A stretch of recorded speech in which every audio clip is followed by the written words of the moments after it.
Good afternoon, and we're coming on the air because President Biden is about to speak to the nation for the first time since completing the U.S. military withdrawal from Afghanistan, ending America's longest war, nearly 20 years after U.S. troops first arrived in Afghanistan. The image released overnight, Major General Chris Donahue, the last U.S. service member to leave the airport in Kabul. Afghanistan, of course, now in the hands of the Taliban. Images of Taliban fighters celebrating at the airport in Kabul. U.S. military equipment left behind, and we had reported here that the Pentagon had already said that that equipment was, in their words, demilitarized, left inoperable. The president set to address the nation at the podium. That is not him. They are testing the microphone. I can't see from here. These final days, about 123,000 people were evacuated from Afghanistan, including about 5,500 American citizens. The State Department now says up to 200 Americans who tried to leave still remain in the country. The Biden administration saying the small number who do remain, we're committed to getting out. And of course, we are aware of the thousands of Afghan allies who also remain in the country, unable to board those planes. The last plane departing 1 minute before midnight in Kabul, meeting that August 31st deadline set by President Biden. This final chapter of the war, one of the most dangerous and certainly one of the most painful. 13 American service members and more than 170 Afghan civilians were killed in that suicide bomb attack at the airport last Thursday. President Biden meeting with those families over the weekend during the dignified transfer. And of course, the military cost, nearly $825 billion, and the human toll. More than 2,400 U.S. service members and American civilians killed, more than 46,000 Afghan civilian lives lost over the course of the 20-year war. The president has faced heavy criticism from both parties over his handling of the withdrawal from Afghanistan. He has repeatedly defended his decision to have all troops out by August 31st and to not leave any military footprint behind. The president has said in recent days the buck stops with him. He is not the first president to want to get out of Afghanistan. And from the start, President Biden made clear his intention to end the war, saying, "I was the fourth president to preside over an American troop presence in Afghanistan. 2 Republicans, 2 Democrats." He said, "I would not and will not pass this war on to a 5th. As we await the president here, I want to bring in our chief global affairs correspondent, Martha Raddatz, who's been with me for the last couple of weeks as we've watched this dangerous mission, the chaotic mission unfolding in these final days. And Martha, the president fully aware that this nation will mark this milestone and the president is coming. We'll talk to Martha, Ian Pannell overseas on the backside of this speech. President Biden addressing the American people again for the first time since ending America's longest war. Last night in Kabul, the United States ended 20 years of war in Afghanistan, the longest war in American history. We completed one of the biggest airlifts in history, with more than 120,000 people evacuated to safety. That number is more than double what most experts thought were possible. No nation has ever done anything like it in all of history. Only the United States had the capacity and the will and ability to do it, and we did it today. The extraordinary success of this mission was due to the incredible skill, bravery, and selfless courage of the United States military and our diplomats and intelligence professionals. For weeks, they risked their lives to get American citizens, Afghans who helped us, citizens of our allies and partners and others on board planes and out of the country. And they did it facing a crush of enormous crowds seeking to leave the country. And they did it knowing ISIS-K terrorists, sworn enemies of the Taliban, were lurking in the midst of those crowds. And still, the women and men of the United States military, our diplomatic corps, and intelligence professionals did their job and did it well, risking their lives, not for professional gains, but to serve others, not in a mission of war, but in a mission of mercy. 20 service members were wounded in the service of this mission. 13 heroes gave their lives. I was just at Dover Air Force Base for the dignified transfer. We owe them and their families a debt of gratitude we can never repay, but we should never, ever, ever forget. In April, I made a decision to end this war. As part of that decision, we set the date of August 31st for American troops to withdraw.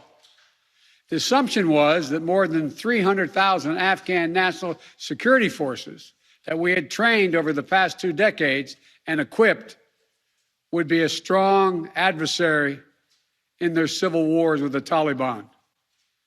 That assumption that the Afghan government would be able to hold on for a period of time beyond military drawdown turned out not to be accurate.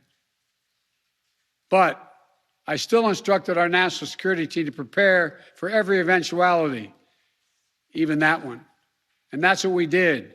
So we were ready when the Afghan security forces, after 2 decades of fighting for their country and losing thousands of their own, did not hold on as long as anyone expected. We were ready when they and the people of Afghanistan watched their own government collapse and their president flee amid the corruption and malfeasance, handing over the country to their enemy, the Taliban, and significantly increasing the risk to U.S. personnel and our allies. As a result, to safely extract American citizens before August 31st, as well as embassy personnel, allies and partners, and those Afghans who had worked with us and fought alongside of us for 20 years, I had authorized 6,000 troops, American troops, to Kabul to help secure the airport. As General McKenzie said, this is the way the mission was designed. It was designed to operate under severe stress and attack, and that's what it did.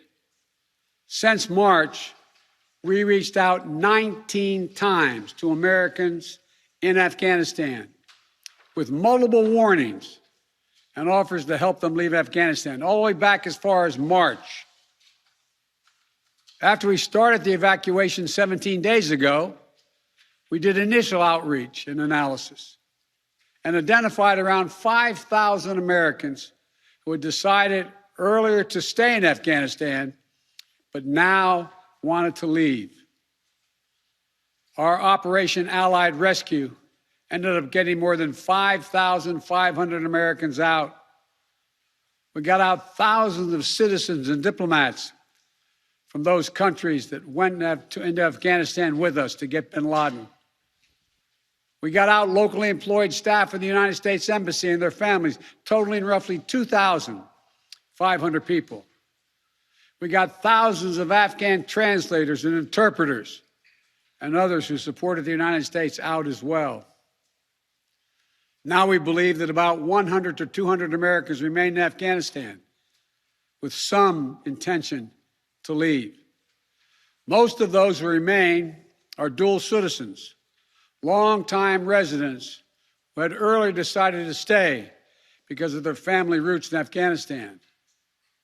The bottom line, 90% of Americans in Afghanistan who wanted to leave were able to leave.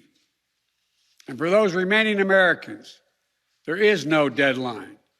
We remain committed to get them out if they want to come out. Secretary of State Blinken is leading the continued diplomatic efforts to ensure safe passage for any American, Afghan partner, or foreign national who wants to leave Afghanistan. In fact, just yesterday, the United Nations Security Council passed a resolution that sent a clear message about what the international community expects the Taliban to deliver on moving forward, notably freedom of travel, freedom to leave. And together, we are joined by over 100 countries that are determined to make sure the Taliban upholds those commitments. It will include ongoing efforts in Afghanistan to reopen the airport, as well as overland routes, allowing for continued departure to those who want to leave and deliver humanitarian assistance to the people of Afghanistan. The Taliban has made public commitments, broadcast on television and radio across Afghanistan on safe passage for anyone wanting to leave, including those who worked alongside Americans. We don't take them by their word alone, but by their actions. And we have leverage to make sure those commitments are met. Let me be clear. Leaving August the 31st is not due to an arbitrary deadline. It was designed to save American lives. My predecessor, the former president, signed an agreement with the Taliban to remove U.S. troops by May the 1st, just months after I was inaugurated. It included no requirement that the Taliban work out a cooperative government arrangement with the Afghan government. But it did authorize the release of 5,000 prisoners last year, including some of the Taliban's top war commanders, among those who just took control of Afghanistan. And by the time I came to office, the Taliban was in its strongest military position since 2001, controlling or contesting nearly half of the country. The previous administration's agreement said that if we stuck to the May 1st deadline that they had signed on to leave by, the Taliban wouldn't attack any American forces. But if we stayed, all bets were off. So we were left with a simple decision. Either follow through on the commitment made by the last administration and leave Afghanistan, or say we weren't leaving and commit another tens of thousands more troops going back to war. That was the choice, the real choice, between leaving or escalating. I was not going to extend this forever war, and I was not extending a forever exit. The decision to end the military airlift operations at Kabul airport was based on the unanimous recommendation of my civilian and military advisors, the Secretary of State, the Secretary of Defense, the Chairman of the Joint Chiefs of Staff, and all the service chiefs, and the commanders in the field. Their recommendation was that the safest way to secure the passage of the remaining Americans and others out of the country was not to continue with 6,000 troops on the ground in harm's way in Kabul, but rather to get them out through non-military means. In the 17 days that we operated in Kabul after the Taliban seized power, we engaged in an around-the-clock effort to provide every American the opportunity to leave. Our State Department was working 24/7, contacting and talking, and in some cases walking Americans into the airport. Again, more than 5,500 Americans were airlifted out. And for those who remain, we will make arrangements to get them out if they so choose. As for the Afghans, we and our partners have airlifted 100,000 of them. No country in history has done more to airlift out the residents of another country than we have done. We will continue to work to help more people leave the country who are at risk. And we're far from done. For now, I urge all Americans to join me in grateful prayer for our troops and diplomats and intelligence officers who carried out this mission of mercy in Kabul and at tremendous risk with such unparalleled results. An airlift that evacuated tens of thousands, to a network of volunteers and veterans who helped identify those needing evacuation, guide them to the airport, and provided them for their support along the way. We're going to continue to need their help. We need your help, and I'm looking forward to meeting with you. And to everyone who is now offering or who will offer to welcome Afghan allies to their homes around the world, including in America, we thank you. I take responsibility for the decision. Now some say We should have started mass evacuation sooner. And couldn't this have been done in a more orderly manner? I respectfully disagree. Imagine if we'd begun evacuations in June or July, bringing in thousands of American troops and evacuating more than 120,000 people in the middle of a civil war. There still would have been a rush to the airport, a breakdown in confidence and control of the government, and it still would have been a very difficult and dangerous mission. The bottom line is there is no evacuation from the end of a war that you can run without the kinds of complexities, challenges, and threats we faced. None. There are those who would say we should have stayed indefinitely for years on end. They ask, why don't we just keep doing what we were doing? Why do we have to change anything? The fact is, everything had changed. My predecessor had made a deal with the Taliban. When I came into office, we faced a deadline, May 1. The Taliban onslaught was coming. We faced one of two choices: follow the agreement of the previous administration and extend to have more time for people to get out, or send in thousands of more troops and escalate the war. To those asking for a third decade of war in Afghanistan, I ask, what is the vital national interest? In my view, we only have one: to make sure Afghanistan can never be used again to launch an attack on our homeland. Remember why we went to Afghanistan in the first place? Because we were attacked by Osama bin Laden and al-Qaeda on September 11th, 2001. And they were based in Afghanistan. We delivered justice to bin Laden on May 2nd, 2011, over a decade ago. Al-Qaeda was decimated. I respectfully suggest you ask yourself this question. If we'd been attacked on September 11, 2001, from Yemen instead of Afghanistan, would we have ever gone to war in Afghanistan? Even though the Taliban controlled Afghanistan in the year 2001? I believe the honest answer is no.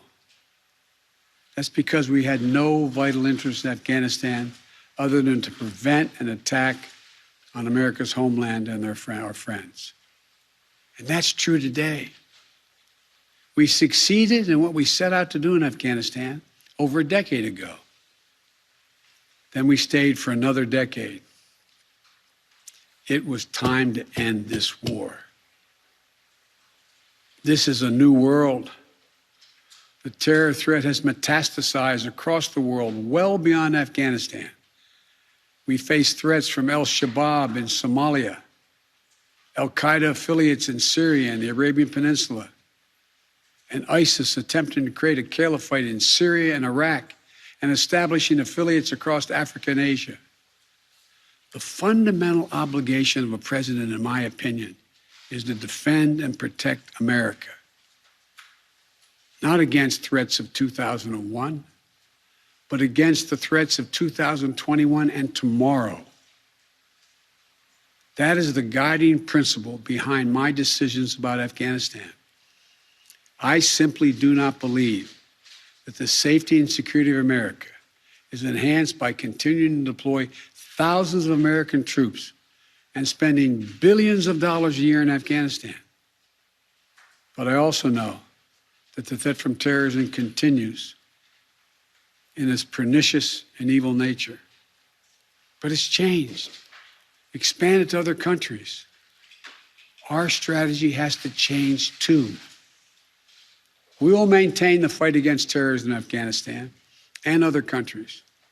We just don't need to fight a ground war to do it. We have what's called over-the-horizon capabilities, which means we can strike terrorists and targets without American boots on the ground, or very few if needed. We've shown that capacity just in the last week. We struck ISIS-K remotely, days after they murdered 13 of our service members and dozens of innocent Afghans. And to ISIS-K, we are not done with you yet. As Commander-in-Chief, I firmly believe the best path to guard our safety and our security lies in a tough, unforgiving, targeted, precise strategy that goes after terror where it is today, not where it was 2 decades ago. That's what's in our national interest. And here's a critical thing to understand. The world is changing. We're engaged in a serious competition with China. We're dealing with the challenges on multiple fronts with Russia. We're confronted with cyber attacks and nuclear proliferation. We have to shore up America's competitiveness to meet these new challenges in the competition for the 21st century. And we can do both. Fight terrorism and take on new threats that are here now and will continue to be here in the future. And there's nothing China or Russia would rather have, would want more in this competition in the United States to be bogged down another decade in Afghanistan. As we turn the page on the foreign policy that has guided our nation the last 2 decades, we've got to learn from our mistakes. To me, there are 2 that are paramount. First, we must set missions with clear, achievable goals, not ones we'll never reach. And second, we must stay clearly focused on the fundamental national security interest of the United States of America. This decision about Afghanistan is not just about Afghanistan. It's about ending an era of major military operations to remake other countries. We saw a mission of counterterrorism in Afghanistan, getting the terrorists and stopping attacks, morph into a counterinsurgency, nation building, trying to create a democratic, cohesive, and united Afghanistan, something that has never been done over many centuries of Afghan's history. Moving on from that mindset and those kind of large-scale troop deployments will make us stronger and more effective and safer at home. And for anyone who gets the wrong idea, let me say clearly, to those who wish America harm, to those who engage in terrorism against us or our allies, know this: the United States will never rest. We will not forgive. We will not forget. We will hunt you down to the ends of the earth, and you will pay the ultimate price. And let me be clear. We'll continue to support the Afghan people through diplomacy, international influence, and humanitarian aid. We'll continue to push for regional diplomacy engagement to prevent violence and instability. We'll continue to speak out for the basic rights of the Afghan people, especially women and girls, as we speak out for women and girls all around the globe. And I've been clear that human rights will be the center of our foreign policy. But the way to do that is not through endless military deployments, but through diplomacy, economic tools, and rallying the rest of the world for support. My fellow Americans, the war in Afghanistan is now over. I'm the 4th president who has faced the issue of whether and when to end this war. When I was running for president, I made a commitment to the American people that I would end this war. And today, I've honored that commitment. It was time to be honest with the American people again. We no longer had a clear purpose in an open-ended mission in Afghanistan. After 20 years of war in Afghanistan, I refused to send another generation of America's sons and daughters to fight a war that should have ended long ago. After more than $2 trillion spent in Afghanistan, the cost that researchers at Brown University estimated would be over $300 million a day for 20 years in Afghanistan, for 2 decades. Yes, the American people should hear this.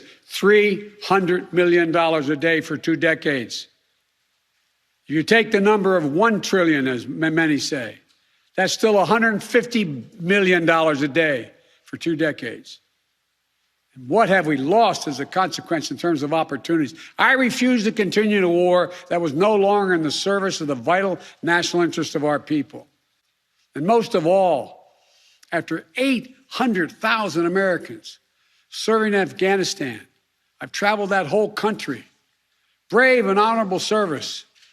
After 20,744 American servicemen and women injured, and the loss of 2,461 American personnel, including 13 lives lost just this week, I refuse to open another decade of warfare in Afghanistan. We've been a nation too long at war. If you're 20 years old today, you've never known an America at peace. So when I hear that we could have, should have continued the so-called low-grade effort in Afghanistan at low risk to our service members, at low cost, I don't think enough people understand how much we have asked of the 1% of this country who put that uniform on, willing to put their lives on the line in defense of our nation.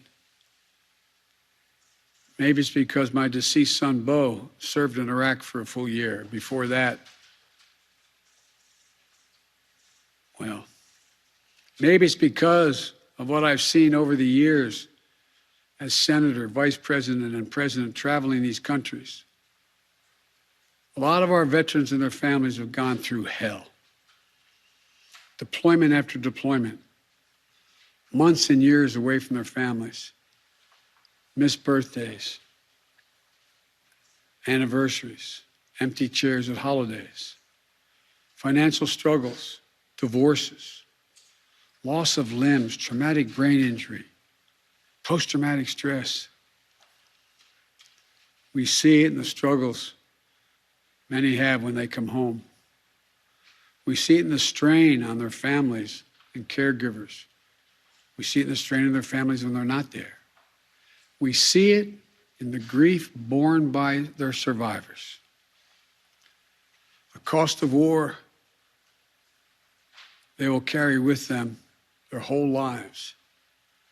Most tragically, we see in the shocking and stunning statistic that should give pause to anyone who thinks war can ever be low grade, low risk, or low cost. 18 veterans, on average, who die by suicide every single day in America. Not in a far-off place, but right here in America. There's nothing low grade or low risk or low cost about any war. It's time to end the war in Afghanistan. As we close 20 years of war and strife and pain and sacrifice, it's time to look to the future, not the past, to a future that's safer, to a future that's more secure, to a future that honors those who served and all those who gave what President Lincoln called their last full measure of devotion. I give you my word with all of my heart. I believe this is the right decision, the wise decision, and the best decision for America. Thank you. Thank you, and may God bless you all, and may God protect our troops. President Biden at the White House making his case to the American people. Turning for a moment there, but not taking any questions from reporters there in the room, forcefully making that case, at times sounding defiant, aware of the questions that lie ahead here in this country. He said, "My fellow Americans, the war in Afghanistan is over. I'm the fourth president to debate whether or not to come home from the war to bring our servicemen and women home. I made that commitment during the campaign to end the war. He said today, I honored that commitment, saying I refuse to send another generation of America's sons and daughters to fight a war that should have ended long ago, in his words. Aware of this debate at home, saying, I take responsibility for this decision. There are those who will be asking, couldn't this have been done in a more orderly manner? He said, I respectfully disagree, and made the case as to why. Some of the familiar points he has made along the way, saying he thought that the 300,000 Afghan nationals that had been trained over the course of 20 years by U.S. forces, that they were not a worthy adversary for the Taliban in the end, something that they did not believe would be the case. And to answer the question about the Americans left behind, that promise that no American who would want to get out of that country would be left behind, and now the news that they're in the low hundreds, less than 200, the State Department saying in the last 24 hours, the president saying since March, we reached out 19 times, and he talked about the numbers of Americans, the thousands who were in fact evacuated. The president clearly aware that that is going to be a question he faces in the days and weeks ahead. He said there is no deadline for Americans who still remain in Afghanistan. We will get you out. And he said of the Afghan allies that the U.S. and its allies would continue to defend them and try to get them out of that country. I want to bring in our chief global affairs correspondent, Martha Raddatz. And Martha, it was very clear that the president was aiming to be forceful in making his case to the American people that it was time to end America's longest war, to bring our men and women home. But this president also aware that he's going to face some very tough questions about these final weeks and perhaps one of the most painful chapters of this war. Exactly, David. He was doubling down. But it was a very successful evacuation. We did get more than 120,000 people out of there, but he's conflating the withdrawal with the evacuation. The evacuation occurred because the withdrawal they did not realize the Taliban would take over so quickly. They did not realize the Taliban would fall in 11 days, and that's why you ended up with this chaos. That's why you ended up with so many desperate people. Just on July 8th, the president was saying there's going to be no circumstance where you see people being lifted off the roof of an embassy of the United States from Afghanistan. They were clinging to airplanes in those early days. He was touting the Afghan forces, saying, I trust the capacity of the Afghan military. The president said they were ready, they were prepared for this, but no one was prepared for 11 days for the Taliban to take over. The president also promising on July 8th that we can guarantee the safety of the interpreters. There are thousands of interpreters in Afghanistan right now who are desperate and frightened. And just about a month ago, he told our George Stephanopoulos that he would get all Americans out. They've gotten 90% of those out. And that 10% right now is scared and still does not know exactly how they're going to get out. David? You're absolutely right, Martha. With time comes clarity. And the question over those 11 days it took for the Taliban to sweep through that country and take control, how President Biden, his national security team, and military leaders could not predict that would happen that quickly, and certainly that the 300,000 Afghan nationals who'd been trained by our military would drop their weapons so quickly. I do want to bring in Ian Pannell on this notion that Martha just brought up there at the end. His promise to George and to others that all Americans who wanted out would get out. We know that there are some that remain in Afghanistan. He said for them there is no deadline. But of course, Ian, you and I have talked about this on the air for several nights now. How does that look? That means continued cooperation with the Taliban. We heard the president talk about trying to get the airport back up and running. But again, this is going to take a lot of coordination with the Taliban, who we have learned over the course of many, many years cannot be trusted. Yeah, I mean, it's a very difficult situation. There seemed an attempt by the president to burnish his record in some senses, and there was a lot of blame attributed to many, many people. He also seemed to cast some doubt on whether all the Americans who were in the country had expressed interest to get out. Secretary of State Blinken seemed to imply that actually they had just a day earlier. Certainly there are people in the country who may have prevaricated early on, but now definitely want to get out. The SIV applicants, the Afghans, have been unequivocal that they did want to get out. But yes, the airport is in some state of disarray. We're seeing videos emerging constantly now now of some of the damage there. The Americans, General McKenzie, was insisting that they hadn't done any retrograde to the actual infrastructure, that the airport itself would work. But the Taliban are going to need help. I was speaking to government officials, someone in the region here. They were suggesting that they would be willing to assist. It's reasonable to expect that the Pakistanis, the Qataris, others might help get that airport up and running. But the key question is, can you trust the Taliban? And the president again referred to Taliban statements and promises that have been made. Well, talk to any Afghan and they will tell you, yes, the Taliban make a lot of promises, but the reality on the ground is very different. I think it is true that if the Taliban are true to the word that they want to have external relations, they want to be able to have good relations with America, which is what Zabiullah Mujahid, the spokesperson for the Taliban, said only today at the airport, then they're going to have to come good. They're going to have to make a deal with the Americans, but we have to wait and see. Certainly U.S. authorities hope that is the leverage and the way forward. Our thanks to Ian Pannell. You heard the president talk about the financial cost for the U.S., by many estimates, nearing $1 trillion over the course of 20 years. He said, do the math, that's $150 million spent a day over the course of 20 years. And we cannot say enough the courage and the bravery of the men and women who served in Afghanistan, the president also addressing that. And certainly this final chapter that we saw in just the last week, the 20 wounded and the 13 American heroes who lost their lives there at the Kabul airport. I want to bring in Jericho Denman, a former Army Ranger, 15 deployments, combat deployments to both Iraq and Afghanistan. And Jericho, I know you were in Kabul in the days leading up to that suicide attack. You saw the brave work, the Marines right there at the airport gate. And I'm curious your thoughts after what you've heard from the president at the end of this 20-year war. My thoughts in regard to the evacuation are that he was right. In regard to the bravery of the Marines and the PJs and everyone out there at those gates. The thing that really comes to mind when I listen to his statements, though, is where was this clarity 5 years ago? Where was this clarity 10 years ago? And what are we going to be doing about that in the weeks and months to come? I think myself and some of us thought, yeah, this over the horizon could have taken place, back in November of '01 when we, defeated the Taliban. But now that we're here, I think that there are some answers that should be, or some questions that should be answered in regard to where this clarity was, before. Well said.